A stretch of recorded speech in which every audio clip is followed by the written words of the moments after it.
عدیل بات کر رہا ہوں کراچی سے۔ پہلے تو امیر اہل سنت کو بہت بہت مبارک ہو دعوت اسلامی کے 40 سال۔ میرا سوال یہ تھا پیارے مرشد کریم سے کہ امیر اہل سنت یہ ارشاد فرمائیں کہ بعض اوقات ہم نماز گھر میں پڑھ رہے ہوتے ہیں بقیہ، تو بچہ کوئی ایسا کام کر رہا ہوتا ہے جس سے ایسا ہوتا ہے کہ نقصان ہو جائے گا اس کا، تو اس طرح کرنا کیسا کہ نماز میں اگر ہم زور سے قرات شروع کر دیں کہ گھر والے متوجہ ہو جائے تو اس سے ہماری نماز میں تو کوئی فرق نہیں پڑے گا؟ اس حوالے سے رہنمائی فرما دیجیے، جزاک اللہ خیرہ۔ جب کوئی سن ہی نہیں رہے تو دو زور سے تلاوت نہ کی جائے۔ جب دوسروں کو ڈسٹربنس ہوتا ہے، اب وہ کیا کر رہے ہیں ایسا کہ جس سے آپ کو زور سے پڑھنا پڑا، بات چیت کرنے ہیں تو بھال لینا، بات چیت کریں، آپ بھی تو کرتے ہوں گے۔ یہ کوئی واضح نہیں ہوا، لیکن زور سے اس لیے تلاوت کرنا کہ وہ کوئی دنیاوی کوئی ایسی صورت بن جائے، یا یہ کام جہاں شریعت نے اجازت دی ہو نا وہاں کر سکتے ہیں۔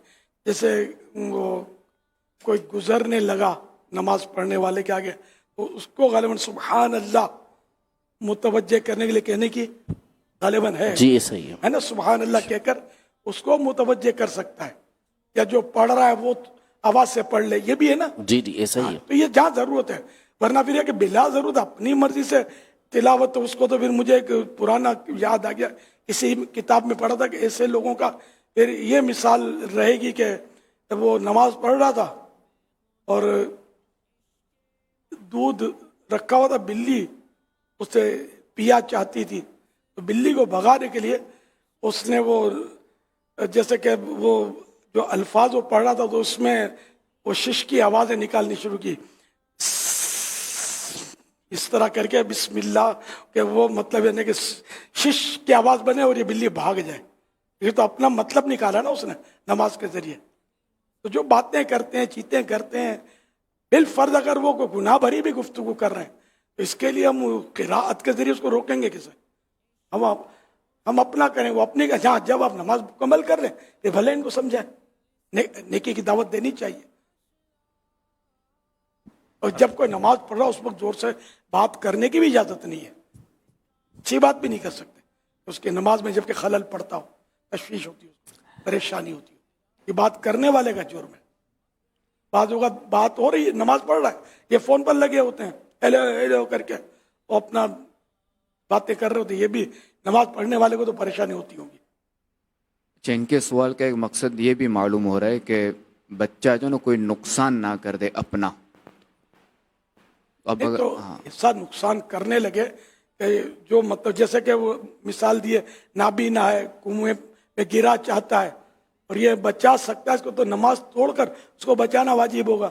تب بچہ ہے، خدا نخواستہ اس نے تیزاب کی بوتل اٹھا لی ہے اور منہ کی طرف لے جا رہا ہے پینے کے لیے، تو قرینہ کہ پی لے گا، تو نماز توڑ کے اس کو بچائے، تلاوت کے ذریعے کیسے بچائے گا اس کو؟ تو پی لے گا، پھر کیا کرو گے؟ یہ میرے مثال ایک ذہن میں آئی کہ نقصان کو ایسا ہو رہا ہو نا جس کو واقعی نقصان کہا جائے، جیسے کہ وہ دودھ اتنا بہہ جائے گا کہ 1 درہم تک وہ بہہ کر ابل جائے گا، چولہے پہ رکھا ہوا ہے، تو اس کو بھی نماز توڑ کر دودھ کو بچا سکتا ہے۔ دوبارہ وہ نماز پڑھنی ہوگی، نفل ہے تو اب اس کو دوبارہ پڑھنا واجب ہو جائے گا۔ تو اسی طرح مطلب کوئی چور ہے، مثال کے طور پر جوتا لے کر اپنا یا کسی کا بھی، وہ دودھ بھی اپنا ہو یا کسی مسلمان کسی کا ہو، یوں لکھا نا، دوسرے کا بھی نقصان بچانے کے لیے نماز توڑی جا سکتی ہے۔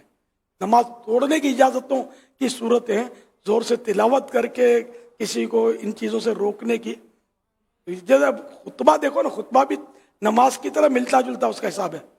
خطبے میں کسی کو نیکی کی دعوت دینا بھی منع ہے، خطیب دے سکتا ہے، ہم سن رہے ہیں تو بس اب خالص ہمارا کام سننا ہے، سننا بھی ضروری ہے، یکسوئی کے ساتھ سنیں بس،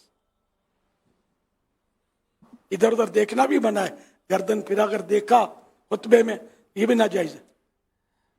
اب بعض اوقات نماز پڑھ رہے ہوتے ہیں اور گھر میں کوئی بچے یا گھر والے شور کر رہے ہیں اور اس کی وجہ سے نماز میں بھی خلل پڑ رہا ہے، تو بندہ اپنی تھوڑی سی تلاوت کی آواز تیز اس لیے کرے کہ وہ ان کو پتہ چل جائے میں نماز پڑھ رہا ہوں اور وہ خاموش ہو جائے، تو یہ آواز اپنی تلاوت کی تیز کرنا بھی منع ہوگا؟ یہ پڑھا نہیں کہ یہ مسئلہ، اب میرے پڑھا نہیں ہے اور اپنی اٹکل سے میں کیسے ہاں کہہ دوں یار؟ یہ کوئی ضروری نہیں ہے کہ یہ مان جائیں، اگر مان بھی جائیں تب بھی پڑھا نہیں ہے۔ حرمین طیبین میں تو کوئی نمازی کے آگے سے گزر رہا تھا تو وہ ہاتھ بعض لوگ تو آگے رکھ دیتے ہیں، یہ صحیح ہے، ہاتھ رکھنا صحیح ہے، لیکن پکڑ کے اگر یوں ہٹایا نا تو اگر عمل کثیر پایا گیا تو نماز ٹوٹ جائے گی. ہاتھ رکھ سکتے ہیں یوں؟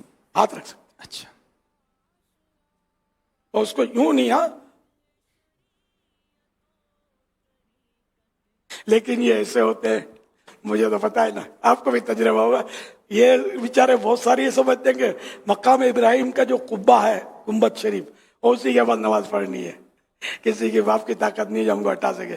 تو یوں کر کے نمازیں پڑھ رہے ہوتے ہیں, یوں کچھ گھیرا ڈالا ہوتا ہے, پھر طواف کرنے والوں جب ریل آتا ہے تو ان کو بھی بہا دیتا ہے.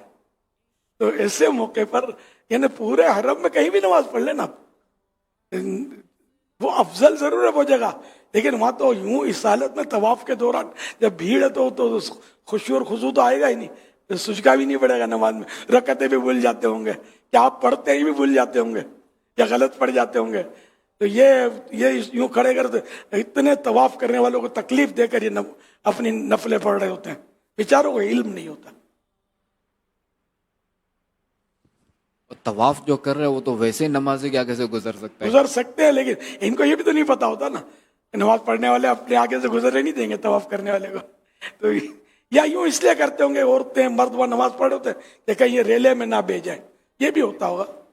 تو بہرحال یہ کہ ایسا قوت کے مظاہرے کرنے کی وہ جگہ ہے ہی نہیں. اگر اللہ کی بارگاہ میں اور کعبہ شریف کے روبرو بھی اگر زور آزمائی کریں گے تو پھر کہاں نہیں کریں گے. تو یہاں تو کم از کم عاجزی کریں تاکہ دنیا میں ہر جگہ ہمیں عاجزی نصیب ہو جائے اس پاک گھر کی برکت سے. یہاں قوت کا مظاہرہ کر رہے ہوتے لوگ, کونیاں مار کے نکل جائیں گے طواف پہ آگے, بیچاروں کو پتہ نہیں ہوتا. اللہ سب کو معاف کرے, ہمیں بھی معاف فرمائے.